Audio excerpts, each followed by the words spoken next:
அனைவருக்கும் வணக்கம். PGTRB mathematics எக்ஸாமில் டோபாலஜி ஒரு புதுசாக கொண்டு வந்த பாடம். இதிலேருந்து நிறைய கொஸ்டின்ஸ் கேட்கணும்னு ஆசைப்படுவாங்க. மொத்த மேக்ஸோட கலவை அது. மேத்தமெட்டிக்ஸோட உச்சம் அப்படின்னு சொல்லுவேன் நான். மிகப்பெரிய ஒரு பாடம். அந்த பாடத்துலேருந்து எந்த மாதிரி வேணாலும் கொஸ்டின்ஸ் வச்சாலும் நம்ம அட்டன் பண்ணுற அளவுக்கு பார்த்து கொஸ்டின்ஸ் உங்களுக்கு ஃப்ரேம் பண்ணி கொடுத்துட்டு வரேன். ஆல்ரெடி ஒரு 30 கொஸ்டின் கொடுத்துட்டேன். இப்போ 31வது வினாலேருந்து பார்க்கலாம். நிறைய பேர் எக்ஸாம் நெருங்க தேவையற்ற பயம், அதாவது காலகாலமாக படிச்சுட்டு இருக்கவங்களுக்குலாம் தேவையற்ற பயம் வரும். இதுக்குன்னே நம்ம முழு நேரத்தையும் ஸ்பெண்ட் பண்ணமே, நம்ம ஜெயிச்சோமா வேண்டாமா அப்படின்ற ஒரு பதட்டத்தோடு இருப்பாங்க. அந்த பதட்டம் தேவையற்ற பதட்டம், தூக்கி தூர போடுங்க. நிச்சயமாக உங்களால் வெற்றி பெற முடியும். தொடர்ந்து நம்ம வீடியோஸ் பார்த்துட்டே வாங்க. அந்த செல்ஃப் கான்ஃபிடன்ஸ் தானே கிடைக்கும். நிறைய கண்டென்ட் உங்களுக்கு கொடுத்துட்டேன், அதெல்லாம் வீடியோ இருக்குது, போய் பாருங்கள். வீடியோ வேணுன்றவங்க 7358591547 இந்த நம்பருக்கு கான்டாக்ட் பண்ணுங்கள். உங்களுக்கு வீடியோஸ் எல்லாம் ஃப்ரீயாகவே அனுப்பி வைக்கிறேன். நிறைய பேர் என்ன பண்ணுறாங்க, சார் வீடியோஸ் எல்லாம் இப்போ தான் பார்க்குறோம், டைமே இல்லை, எல்லா வீடியோஸும் எப்படி நாங்கள் பார்த்து முடிக்கிறது, ஒரே குழப்பமாக இருக்குது, பதட்டம், தேவையற்ற பதட்டம். அதுக்கு தான் நாங்கள் என்னன்றோன்னா பிடிஎஃப் தரோம். ஒரு 5 பிடிஎஃப், மேக்ஸுக்கும் சரி, எஜுகேஷன், சைக்காலஜி, தமிழ், எலிஜிபிலிட்டி இதுக்கும் சரி, மொத்தமாக ஒரு 5 பிடிஎஃப் தரோம். அது அத்தனையும் வாங்கி ஒரு வாட்டி அப்படி ரிவைஸ் பண்ணிட்டீங்கன்னா தெம்பாக இருக்கும். அப்பா அப்படின்ட்டு அதுக்கப்புறம் அடுத்த ஸ்டேஜ் போகிறீங்க. அடுத்த ஸ்டேஜ் என்னென்னா, நான் டெய்லி கொடுக்குற வீடியோஸ், இன்னும் ஒரு 10 நாளைக்கு ஒரு ஃப்ளோவில் வீடியோஸ் வந்துனே இருக்க போகுது. அதெல்லாம் பார்க்க ஓகேன்னு தானாக நீங்கள் சொல்வீங்க. ஓகே, தொடர்ந்து வாட்ச் பண்ணினே வாங்க, பெரிய சப்போர்ட்டாக இருக்கும். இப்போ 31வது வினா என்ன சொல்லுதுன்னு பார்க்கலாம். டோபாலஜியில் which of the following is a property of a compact space. இப்போது கீழே வர 4ல் எது காம்பேக்ட் ஸ்பேஸோட property? Every open cover has a finite sub cover. Option A, every open cover has a finite sub cover.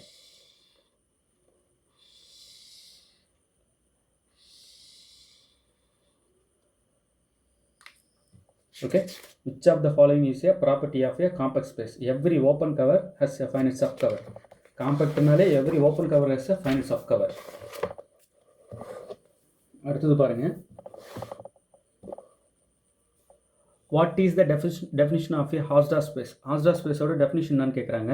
A space in which every pair of distinct points has disjoint neighborhoods.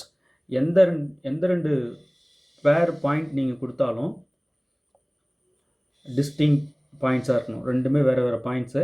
எந்த 2 point கொடுத்தாலும் என்னால் 2 டிஸ்டிங் neighbourhood சொல்ல முடியும் அதுக்கு. Okay, ரொம்ப முக்கியமானது இது. சரி, எந்த பாயிண்ட் 2 பாயிண்ட் கொடுத்தாலும், எந்த பேர் ஆஃப் பாயிண்ட்ஸ் கொடுத்தாலும் டிஸ்டிங் பாயிண்ட்ஸாக இருக்கணும். என்னால் 2 டிஸ்டிங்க்ட், அதாவது டிஸ்ஜாயிண்ட்னா வேறு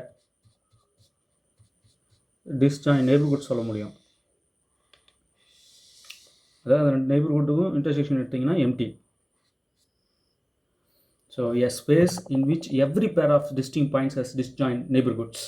ஓகே, அடுத்தது, what is the definition of connected space? Connected ஸ்பேஸோட டெஃபினிஷன் தான் a space that cannot be written as the union of two disjoint non empty open sets. ஒரு ஸ்பேஸை 2 நான் எம்டி செட்டோடைய disjoint non empty sets open செட்ஸோடைய யூனியனாக பிரித்து எழுத முடியாத அந்த ஸ்பேஸை நம்ம கனெக்டட் ஸ்பேஸ் சொல்லுவோம். ஓகே, 2 பிரித்து எழுத முடியாது. Disjoint non empty open sets 2 செட்ஸாக பிரித்து நம்ம அந்த ஸ்பேஸ் எழுத முடியாது. A space that cannot be written, எழுதவே முடியாது, as the union of 2 disjoint non empty open sets. 2 disjoint non empty open sets தான் நம்ம 2 டிஸ்ஜாயிண்ட் நான் எம்டி ஓப்பன் செட்ஸோட யூனியனாக நம்ம அந்த ஸ்பேஸை பிரித்து எழுத முடியாது. ஓகே, ஆப்ஷன் ஏ தான் கரெக்ட்.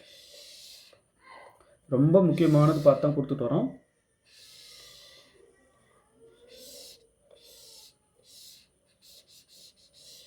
ரொம்ப முக்கியமானது இதெல்லாம். இதை சார் இது பிடிஎஃபாக கொடுத்துருங்க எனக்கு அப்படின்னா ரொம்ப சந்தோஷம், பிடிஎஃபாகவே தந்துடுறோம். வேணுன்றவங்க 7358591547 நம்பர் கான்டாக்ட் பண்ணுங்கள்.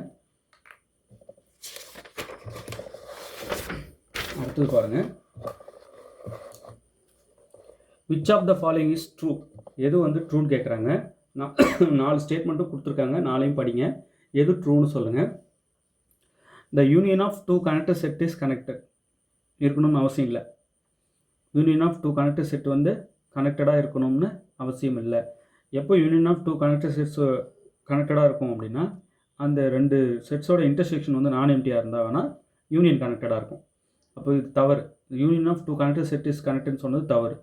எப்போ யூனியன் ஆஃப் 2 கனெக்டட் செட்ஸ் கனெக்டடாக இருக்கும்னா, அந்த 2 செட்டோட இன்டர்செக்ஷன் எடுத்திங்கன்னா இன்டர்செக்ஷன் நான் எம்டியாக வந்தால் வேணால் யூனியன் வந்து கனெக்டடாக இருக்கும்.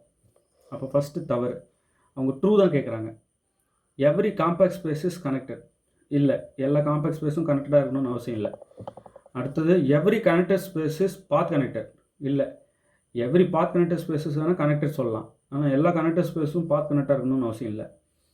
மூணுமே ராங் தான். Every subspace of a Hausdorff space is Hausdorff. இது ட்ரூ, இது ப்ரூஃப் இருக்குது. Every subspace of a Hausdorff space is Hausdorff. இப்போ நம்ம படிக்கிற ஒரு ஸ்டேட்மெண்ட்டுக்கும் ப்ரூஃப் தர முடியும். அதுதான் இதில் இருக்கிற பியூட்டியே, அதுதான் டோபாலஜி. அடுத்தது பாருங்கள், which of the following is false. எது ஃபால்ஸ்ன்னு கேட்குறாங்க. இந்த நாளையும் நல்லா படிங்க, படிச்சுட்டு நிதானமாக சூஸ் பண்ணுங்கள். ஏதோ ஒன்று தான் இல்லையா. Closed subspace of a compact space is compact. இது correct. Subspace of a compact space வந்து காம்பேக்டாக இருக்கணும்னு அவசியம் இல்லை, ஆனால் closed subspace of a compact space is compact. இது ட்ரூ. அடுத்தது, the discrete topology on a set X is the finest topology on X. ஆமாம், ஒரு நான் எம்டி செட்டு கொடுக்குறீங்கன்னா அதில் அந்த செட்டுக்கு எத்தனை டோபாலஜி வேணாலும் இருக்கலாம், ஆனால் இருக்கிறதுல பெரிய டோபாலஜி எதுனா டிஸ்கிரீட் டோபாலஜி. அப்போ இதுவும் ட்ரூ தான். ஃபைனஸ்ட் டோபாலஜினா டிஸ்கிரீட் டோபாலஜி தான் கரெக்ட். அது அடுத்து, every metric space is normal. Yes, எந்த ஒரு மெட்ரிக் ஸ்பேஸும் நார்மல்னு சொல்லலாம். Every subspace of a compact space is compact. இது தவறு. Every closed subspace of a compact space வேணால் காம்பேக்டாக இருக்கும். இதுதான் தவறு. அவங்க ஃபால்ஸ் தான் கேட்குறாங்க. ஸோ இதுதான் false. Every closed subspace of a compact space is compact. Every subspace of a compact space compact சொன்னது தவறு. ஓகே, சரி, எப்படி நீங்கள் சொல்கிறீங்க? இப்போ உதாரணத்துக்கு க்ளோஸ் இன்டர்வல் 0, 1 எடுத்துக்கிறேன். இது காம்பேக்டா? காம்பேக்ட். இதோடைய சஸ்பேஸ் 1 எடுத்துக்கிறேன், 0, 1. இதுக்கு சஸ்பேஸ் தான், ஆனால் இது காம்பேக்ட் கிடையாது. ஏன் காம்பேக்ட் கிடையாது சொல்லுங்கள் பார்க்கலாம், கமெண்ட்டில் சொல்லுங்கள். ஓகே, அப்போது ஆனால் closed subspace of a compact space வந்து காம்பேக்டாக இருக்கும். இதுலேருந்து க்ளோஸ்டு எதை எடுத்தாலும் காம்பேக்டாக இருக்கும். அந்த க்ளோஸ்டுன்ற வார்த்தை அங்கே இல்லையே, அதுதான் தவறு. இப்போ அடுத்தது பாருங்கள், which of the following is true. எது ட்ரூன்னு கேட்குறாங்க. இப்போ நாளையும் நல்லா படிங்க, ஏதோ ஒன்று ட்ரூ. ஒன்று தான். நம்ம பிஜிடிஆர்பியில் ஏதோ ஒரு ஆப்ஷன் தான் கரெக்டாக இருக்கும். அதை கண்டுபிடிக்கிறது ரொம்ப எளிதுங்க. 4 ஆப்ஷன் கொடுத்துட்டு நமக்கு கேட்குறாங்கன்னா மேக்ஸில் நம்ம அதை விட்டுட்டு வரோம்னா பெரிய தப்பு. மேத்தமெட்டிக்ஸில் கரெக்டாக கண்டுபிடிச்சிட முடியும். பெஸ்ட்டு மோஸ்ட் சூட்டபுளாக தூக்கிட முடியும். அடுத்து பாருங்கள், which of the following is true. எது ட்ரூன்னு கேட்குறாங்க. Every Hausdorff space is normal. தவறு. Every compact space is finite. இதுவும் தவறு. எந்த ஒரு ஆஸ்ட்ரா ஸ்பேஸும் நார்மலாக இருக்கணும்னு அவசியம் இல்லை, எந்த ஒரு காம்பேக்ட் ஸ்பேஸும் ஃபைனட்டாக இருக்கணும்னு அவசியம் இல்லை. அடுத்தது, every topology space is metric space. இல்லை, every metric space is normal இருக்குது, ஆனால் எல்லா டோபாலஜி ஸ்பேஸஸும் வந்து மெட்ரிக் ஸ்பேஸ்னு சொல்ல முடியாது. அடுத்தது பாருங்கள், every second countable space is separable. இது ட்ரூ, இது ப்ரூஃப் இருக்குது. Every second countable space is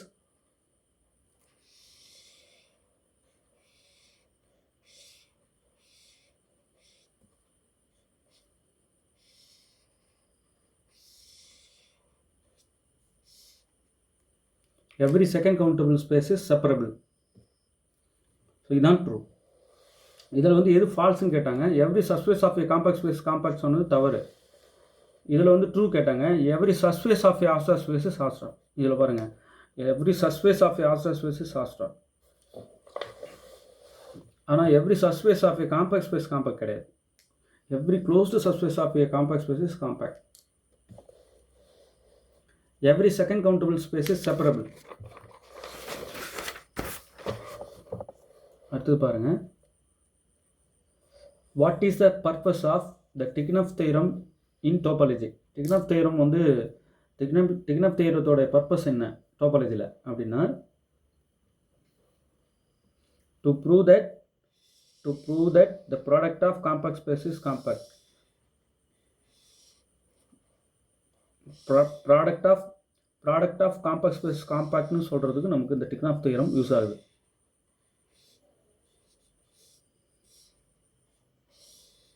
product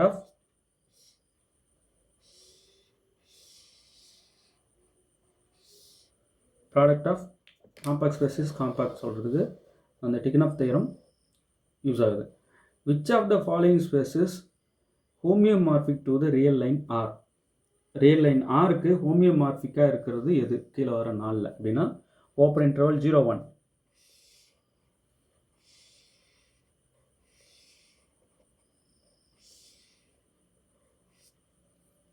இது வந்து ஓப்பன் இன்டர்வல் 0 1 வந்து ஆர் ரியல் லைன் ஆருக்கு வந்து ஹோமியோமார்பிக். ஓகே, அடுத்து பாருங்கள். Which of the following is equivalent to the set being closed? Which of the following is equivalent to a set being closed? ஒரு செட்டை close செட்னு சொல்கிறதுக்கு கீழே வர்றது எது ஈக்குவலன் அப்படின்னு கேட்குறாங்க. Its complement is open. ஒரு செட்டை க்ளோஸ்னு எப்போ சொல்லலாம்னா அதோட காம்ப்ளிமெண்ட் ஓப்பனாக இருந்தால். ஸோ இதுதான் அதுக்கு ஈக்குவலன். ஒரு செட்டோட காம்ப்ளிமெண்ட் வந்து ஓப்பனாக இருக்குன்னா அந்த செட்டை நம்ம க்ளோஸ் செட்டுன்னு சொல்லிடலாம். ஓகே, அடுத்து பாருங்கள். இன்னும் நிறைய கொடுக்க போகிறேன், தொடர்ந்து வாட்ச் பண்ணிகிட்டே வாங்க. டோபாலஜியில் இருக்கிற பயம் தானாக போகணும். இப்போ இது கொடுக்குறது எல்லாமே டைரெக்டாக ஸ்டேட்மெண்ட் தூக்கி கொடுத்துட்ருக்கேன். இது ஒவ்வொன்றுக்கும் ப்ரூஃப் போட முடியும். அந்த ப்ரூஃப் வந்து அங்கே நமக்கு எக்ஸாமில் கேட்கல. கான்செப்டை தெரிஞ்சுன்னு மட்டும் போனீங்கன்னா போதும், அசத்திடலாம். ஆனால் மறந்துனே வந்துடும் பின்னாடி. பல தடவை டெய்லி மார்னிங் எழுந்து இதை படிங்க. சார் ஒன்றுத்துக்கும் ப்ரூஃப் நடத்துவீங்களா? நடத்த போகிறேன். ஒவ்வொரு ஸ்டேட்மெண்ட்டுக்கும் மேத்தமெட்டிக்கல் ஸ்டேட்மெண்ட்டுக்கும் ப்ரூஃப் நடத்த முடியும். இருக்குது ப்ரூஃபு. பக்காவாக சொல்லி இன்ச் பை இன்ச்சாக மூவ் பண்ணி கொண்டு போக முடியும். டைம் இல்லாதனால டைரெக்டாக கொஷின் ஆன்சர் கொண்டு போயிட்டுருக்கேன். இதெல்லாம் தொடர்ந்து அடுத்தடுத்து நிறைய வீடியோஸ் கொடுக்கும்போது பக்கா ப்ரூஃப் கொடுப்பேன். ஓகே, ஒரு ஒரு ஒரு ஸ்டெப்பும் எப்படி வந்ததுன்னு ப்ரூஃப் கொடுத்து நடத்த போகிறேன். ரெகுலராக நம்ம சேனல் வாட்ச் பண்ணிகிட்டே வாங்க, அதெல்லாம் உங்களுக்கு மெல்ல தெரிய வரும். அடுத்தது பாருங்கள். Which of the following is true? எது ட்ரூன்னு கேட்குறாங்க. Union of two close set is closed. இது கரெக்டு. ரெண்டு செட்டோட யூனியன் வந்து கண்டிப்பாக க்ளோஸ்டாக இருக்கும். ரெண்டு க்ளோஸ் செட்டு கொடுக்குறீங்க, அது ரெண்டுக்கும் யூனியன் எடுக்கிறீங்க. யூனியன் க்ளோஸ்டாக இருக்குமானா கண்டிப்பாக இருக்கும். Union of two close set is closed. அடுத்து பாருங்கள். A set can be both open and closed. ஆமாம், ஒரு செட்டு போத் ஓப்பன் அண்ட் க்ளோஸ்டாக இருக்க முடியும். எப்படி சார்? ஒன்றும் இருந்தால் க்ளோஸ் செட்டாக இருக்கணும், இல்லை ஓப்பன் செட்டாக இருக்கணும். போத் ஓப்பன் அண்ட் க்ளோஸ்டுன்றீங்க. டோபாலஜியில் நீங்கள் எந்த செட் நானும் செட் வேணாலும் கொடுங்க. டோபாலஜியில் இருக்கிற ஒவ்வொரு எலமெண்ட்டுமே ஒரு செட்டு. அப்போது டோபாலஜியில் ஒரு செட்டு இருக்குனாலே அது கண்டிப்பாக ஓப்பன் செட்டாக இருக்கும். இப்போது ஒரு டிஸ்கிரீட் டோபாலஜி எடுத்துக்கிறேன். ஒரு நான் எம்ப்டி செட்டுக்கு டிஸ்கிரீட் டோபாலஜி எடுத்துக்கிறேன். Set of all power sets of X, set of all subsets of X. அந்த கலெக்ஷனை அந்த செட்டுக்கு டிஸ்கிரீட் டோபாலஜி அப்படின்னு சொல்லுவோம். ஸோ ஒரு செட்டு கொடுத்துருக்காங்க. இன்டிஸ்கிரீட் டோபாலஜியும் எழுத முடியும், டிஸ்கிரீட் டோபாலஜி நம்மளால் எழுத முடியும் இல்லையா? எந்த ஒரு நான் எம்ப்டி செட்டுக்கும் என்னால் அட்லீஸ்ட் 2 டோபாலஜி சொல்ல முடியும். ஒன்று டிஸ்கிரீட் டோபாலஜி, இன்னொன்று இன்டிஸ்கிரீட் டோபாலஜி. அவ்வளோதான். நான் 2 தான் சொல்ல முடியுமான்னு இல்லை, சொல்லிக்கினே போகலாம், எத்தனை வேணாலும் சொல்லலாம். சார் இத்தனை தான் சொல்ல முடியுமா அப்படின்னு ஏன்னா ஃபார்மில் இருந்தால் கமெண்ட்டில் சொல்லுங்கள் பார்க்கலாம். நான் ஆல்ரெடி வீடியோவில் கூட சொல்லியிருக்கேன்னு நினைக்கிறேன். ஒரு நான் எம்ப்டி செட்டில் இத்தனை நம்பர்ஸ் தான் இருக்குது, இத்தனை எலமெண்ட்ஸ் தான் இருக்குது. ஒரு ஃபைனைட் செட்டு கொடுத்துட்றாங்க. இன்ஃபைனைட் செட்டுக்கு சொல்ல முடியுமா, ஃபைனைட் செட்டுக்கு சொல்ல முடியுமா? இல்லை எந்த மாதிரி செட்டு கொடுத்தாலும் என் ஃபார்மில் இருக்கா கமெண்ட்டில் சொல்லுங்கள் பார்க்கலாம். இப்போ என்னென்னா ஒரு நான் எம்ப்டி செட்டு, அதுக்கு வந்து டிஸ்கிரீட் டோபாலஜி நான் எழுதிக்கிறேன். அந்த set with discrete topology is called topological space இல்லையா? A set with topology is called topological space. சரி, இப்போ டிஸ்கிரீட் டோபாலஜியில் இருக்கிற அந்த டோபாலஜி உள்ளே இருக்கிற ஒவ்வொரு செட்டுமே ஒவ்வொரு எலமெண்ட்டுமே ஒரு செட்டு, அதில் எந்த மாற்றமும் இல்லை. அப்போ அந்த டிஸ்கிரீட் டோபாலஜியில் இருக்கிற ஒவ்வொரு எலமெண்ட்டையும் எடுத்துக்கிட்டு அது எப்படிப்பட்டதுன்னு கேட்டிங்கன்னா both open and closed. Okay, both open and closed. ஏன்னா அதோட காம்ப்ளிமெண்ட் கண்டுபிடிச்சி பாருங்கள். வர காம்ப்ளிமெண்ட்டு இப்போது எக்ஸுன்றது ஒரு டோபாலஜிக்கல் ஸ்பேஸு, ஏன்றது எக்ஸோட சப்செட்டு. அந்த ஏவை நம்ம எப்போ க்ளோஸ்ட் அப்படின்னு சொல்லணும்னா அந்த எக்ஸ் மைனஸ் ஏ பார்த்தோம்னா டோபாலஜி டவுல் இருக்கும். ஒரு செட்டு டோபாலஜியில் இருக்குன்னாலே அது ஓப்பன் செட்டு இல்லையா? அதோட காம்ப்ளிமெண்ட் பார்த்தாலும் அதுலேயே இருக்குன்னா அப்போ எக்ஸ் மைனஸ் ஏ வந்து பிலாங்ஸ் டு டவுன்னா ஏ வந்து க்ளோஸ்டுன்னு கண்ணை மூடி சொல்லலாம். ஆனால் டிஸ்கிரீட் டோபாலஜியில் ஒவ்வொரு எலமெண்ட்டுமே ஒரு செட்டு, அந்த ஒவ்வொரு செட்டுமே both open and closed. Okay, அப்போ எ செட் கேன் பி, ஒரு set can be both open and closed இருக்க முடியும். Union of two close set வந்து க்ளோஸ்டு தான். அடுத்தது பாருங்கள். In a topological space the intersection of close set is closed. ஆமாம், intersection of close set வந்து கண்டிப்பாக க்ளோஸ்டு தான் டோபாலஜிக்கல் ஸ்பேஸில். இப்போ எதுதான் ட்ரூ? ஆல் ஆஃப் திஸ் எல்லாமே ட்ரூ. ஓகே. சார் ஃபஸ்ட்டு டோபாலஜின்னா என்ன, டோபாலஜியில் ஸ்பேஸ்னா என்ன, எக்ஸாம்பிள்ஸ் ஆஃப் டோபாலஜி என்ன, ஒரு செட்டில் ஒரு ஃபைனல் செட் இருக்குன்னா இதுக்கு இத்தனை டோபாலஜி இருக்குன்னு நம்மளால் சொல்லிட முடியுமா, இதெல்லாம் நீங்கள் முதல்ல வீடியோ போட்டிருக்கீங்களா? போட்டிருக்கேன், எல்லாம் ப்ளேலிஸ்ட்டில் இருக்குது. அந்த வீடியோஸ்லாம் வேணுன்றவங்க 7358591547 இந்த நம்பர் கான்டாக்ட் பண்ணுங்கள். உங்களுக்கு நான் அந்த வீடியோஸ்லாம் அனுப்பி வைக்கிறேன். ஓகே, இந்த மாதிரி பிடிஎஃப் 5 பிடிஎஃப் இருக்குது. இந்த மாதிரி சைக்காலஜிக்கு, தமிழ் எலிஜிபிலிட்டிக்கு, மேக்ஸ்க்கு 3 இருக்குது. 3 பிடிஎஃப் வச்சுருக்கேன். ஸோ இது அத்தனையும் இதில் வந்து இதுக்கு மட்டுமே 3 பிடிஎஃப் இருக்குது. 3 இது ஒரு 2 மொத்தம் 5 பிடிஎஃப் இருக்குது. இந்த 5 பிடிஎஃப்பும் வாட்ஸ்அப்பில் அப்படியே சென்ட் பண்ணிடுறேன். இந்த நம்பருக்கு நீங்கள் கான்டாக்ட் பண்ணுங்கள். ஓகே, எல்லாத்தையும் ஒரு தடவை பார்த்துட்டே வாங்க, பெரிய கான்ஃபிடென்ஸ் கிடைக்கும். டெய்லி இன்னும் போடுற அடுத்தடுத்த கொஸ்டின்ஸ்லாம் கடினத்தன்மையாக இருக்கும். அதெல்லாம் ஃபேஸ் பண்ண உங்களுக்கு கொஸ்டின் பேப்பர் ஈஸி ஆகிடும். ஓகே, தேர்வு வெற்றி பெற வாழ்த்துக்கள். தேங்க்யூ.